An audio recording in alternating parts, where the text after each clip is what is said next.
So I had some questions with regards to neck and mid-back. So I'm about to do my back workout with weights, and so I'm going to show you my warm-up. The first exercise I do is lie on a foam roller. You could put a block underneath if your foam roller is too short. Push your pelvis down and ribs down. Allow your arms to open up. You can also use a smaller roller. And then from here, you're going to do small snow angels, trying to keep the elbows for as long as possible on the floor and the wrists, as well as keeping the ribs flat. And you're just going to do small, gentle snow angels and open up into the chest area, building a little bit of mobility as well. Inhale and exhale. All right, exercise. So exercise 2 is thoracic mobility. You're going to place one hand on your thoracic here. From here, you're going to have your legs about hip width. You're going to push your thoracic, so your rib cage, and you're going to extend up and over. So you're going to manipulate your thoracic area and extend up and over to get a nice movement through the thoracic area, which can often be quite stiff. Making sure your arm is going behind your ear as you do it. So here, I'm not doing any of this, and pushing the rib cage and extending up, and I can look under my armpit. So you can check if you've put your deodorant on today, and you want to do about 30 seconds. You're going to feel one side is a little bit stiffer than the other. So we're not bumping the hip, we're bumping the rib cage. Ding dong, ding dong. So all the boxes behind me of what I've got to get rid of from unpacking. You can see that I am going to place my hands this way, palms up. I'm going to pull my elbows in, and we're going to do a nice lat mobilization. You're going to come to about height of this, or maybe a little higher. And you're going to bring your hips over your knees. The wider your hands are, the narrower your elbows are, the harder this will be. Ribs in, slight tuck in your pelvis, but still extending long. Inhale and exhale, feel those lats. Inhale, lats go. Exhale, slight chin tuck. So as I exhale, I'm not doing this. I'm still keeping the ribs and the pelvis, lower abs engaged. Inhale and exhale.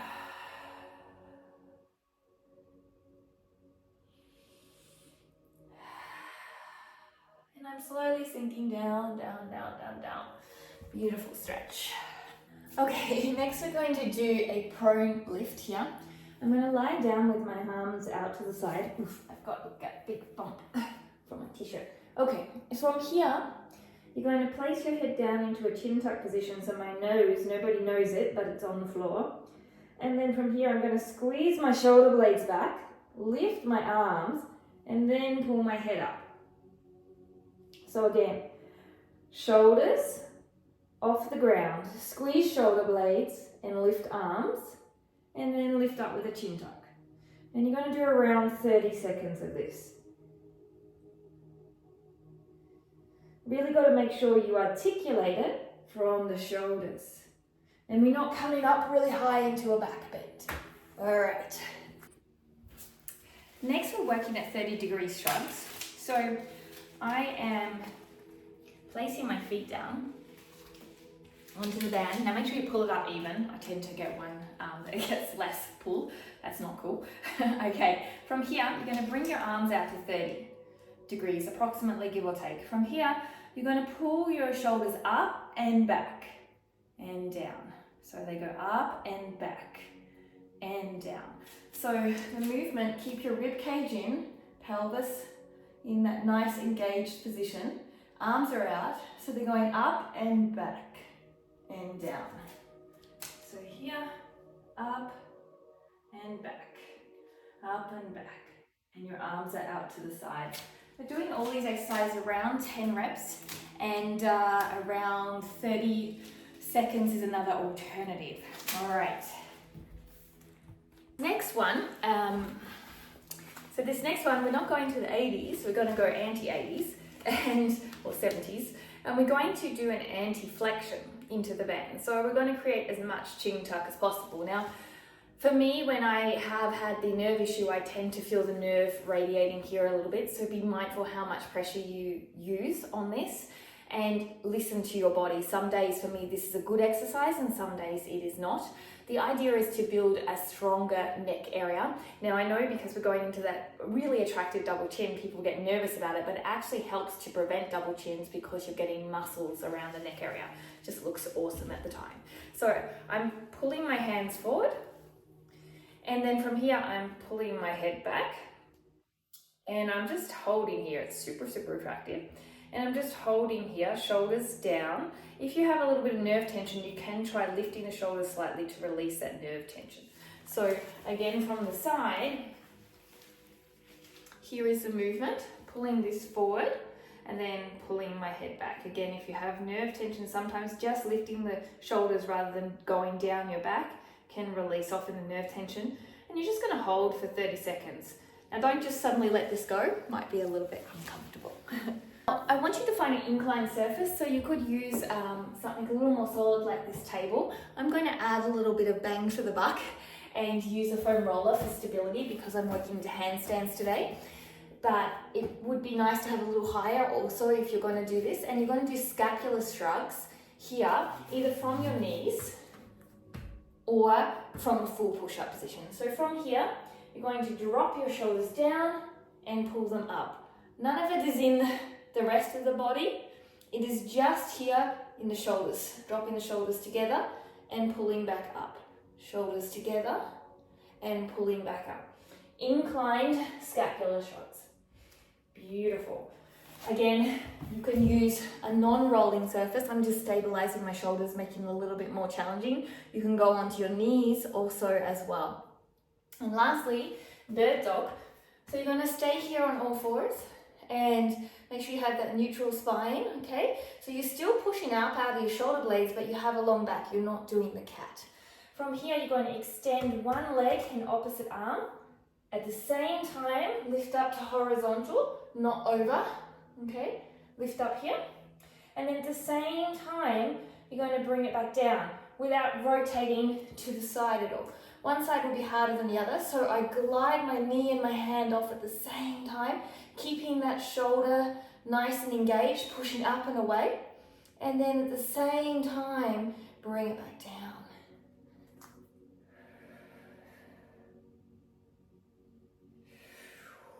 So you hear my breath? So don't sink into that shoulder as you do it. Now we're going to start to go into the shoulders. So we're going to do 90-90, and you're going to bring your arms into internal or external rotation. So down and up, down and up, okay? So here is none of this movement.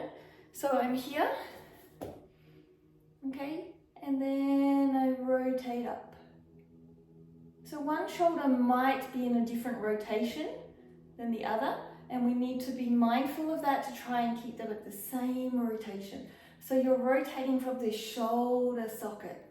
All boxed in with these boxes. I have to find recycling capabilities, so we have recycling once a month, and I need to fold them all down. This is after all the boxes came from Bangkok.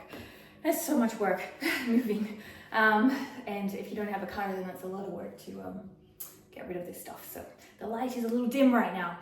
We're all boxed in. So this time we're going to do a 90-90 to warm up our shoulders. So from here we're holding the band. You can add more resistance by folding the band. And then from there you're going to Y it out to the side. So you're going to come down and open up to the other side. Now the thing and the point to realizing these movements is you're not pulling from this area. You're actually pulling from the scapulars.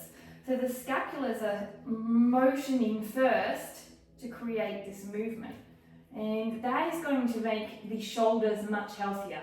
So a lot of reason we have shoulder issues is because we are pulling from not our scapulars and articulating from our scapulars, and therefore we're creating stress in our joints. So always as you articulate from the scapula moving first and pulling back and together or wherever it's pulling to, as opposed to just pulling through this small area. So we're going to do a prone overhead lift off. So I've got my water, you could use something else, and you start here in your prone position. From here, head is down, and depending how high you can lift it, depends how high the object is. The thumb is facing up, and I'm going to lift up and over and down to the other side. I'm again moving from the scapula. I'm not shrugging the shoulder too much. I'm keeping the ribs up and in and the belly lifted to keep the core engaged. The legs are fairly relaxed in glutes. Up and over, and head is down. Up and over. And then you'll simply swap sides, and all of those things apply to the other side as well. One side will be more functional than the other. I think I've got this a little close. And you're doing a Y-shaped up and over position.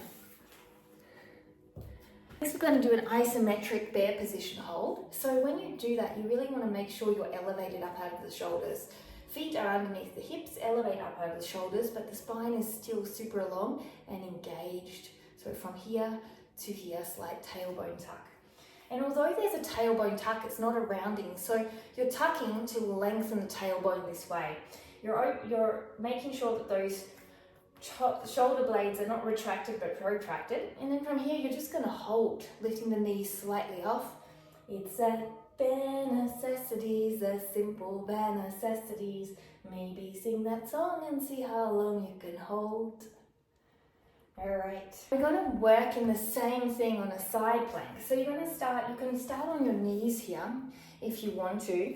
The only thing that you need to make sure is you're pushing up and out of the shoulder. So we're not sinking down, we're pushing up and out of the shoulder here.